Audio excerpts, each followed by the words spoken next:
ಕಾಡಿನಲ್ಲಿರುವ ಪ್ರಾಣಿಗಳ ಕಥೆ. ಒಂದು ಕಾಲದಲ್ಲಿ ದಟ್ಟವಾದ ಹಸಿರು ಕಾಡಿನಲ್ಲಿ ಹಲವಾರು ಪ್ರಾಣಿಗಳು ಸಂತೋಷವಾಗಿ ಬದುಕುತ್ತಿದ್ದರು. ಆ ಕಾಡಿನಲ್ಲಿ ದೊಡ್ಡ ಆನೆ, ಚುರುಕು ಜಿಂಕೆ, ಬುದ್ಧಿವಂತ ನರಿ, ಚಿಕ್ಕ ಮೊಲ, ಆಟವಾಡುವ ಕೋತಿಗಳು ಹಾಗೂ ಜ್ಞಾನಿಯಾದ ಗೂಬೆ ವಾಸಿಸುತ್ತಿದ್ದವು. ಕಾಡು ಹೂಗಳು, ಹಣ್ಣುಗಳು ಮತ್ತು ಶುದ್ಧ ನೀರಿನ ನದಿಯಿಂದ ತುಂಬಿತ್ತು. ಒಂದು ಬೇಸಿಗೆಯ ದಿನ ಕಾಡಿನ ಮಧ್ಯೆ ಹರಿಯುತ್ತಿದ್ದ ನೀರಿನ ಹರಿವು ನಿಧಾನವಾಗಿ ನಿಂತುಹೋಯಿತು. ಪ್ರಾಣಿಗಳಿಗೆ ನೀರಿನ ಕೊರತೆ ಎದುರಾಯಿತು. ಎಲ್ಲರೂ ಚಿಂತಿತರಾದರು. ಆಗ ಗೂಬೆ ಎಲ್ಲರನ್ನೂ ಒಟ್ಟಿಗೆ ಕರೆದು, ನಾವು ಸೇರಿ ಕೆಲಸ ಮಾಡಿದರೆ ಸಮಸ್ಯೆ ಪರಿಹಾರವಾಗುತ್ತದೆ ಎಂದು ಹೇಳಿತು. ಜಿಂಕೆ ವೇಗವಾಗಿ ಓಡಿ ನೀರಿನ ಮೂಲವನ್ನು ಹುಡುಕಿತು.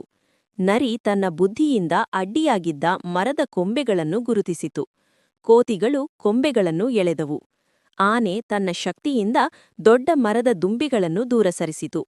ಮೊಲ ಎಲ್ಲರಿಗೂ ಧೈರ್ಯ ತುಂಬುತ್ತಾ ಸಹಾಯ ಮಾಡಿತು. ಸ್ವಲ್ಪ ಸಮಯದ ನಂತರ ನೀರು ಮತ್ತೆ ಹರಿಯತೊಡಗಿತು. ಕಾಡು ಮತ್ತೆ ಹಸಿರಾಯಿತು. ಪ್ರಾಣಿಗಳು ಸಂತೋಷದಿಂದ ಕುಣಿದವು.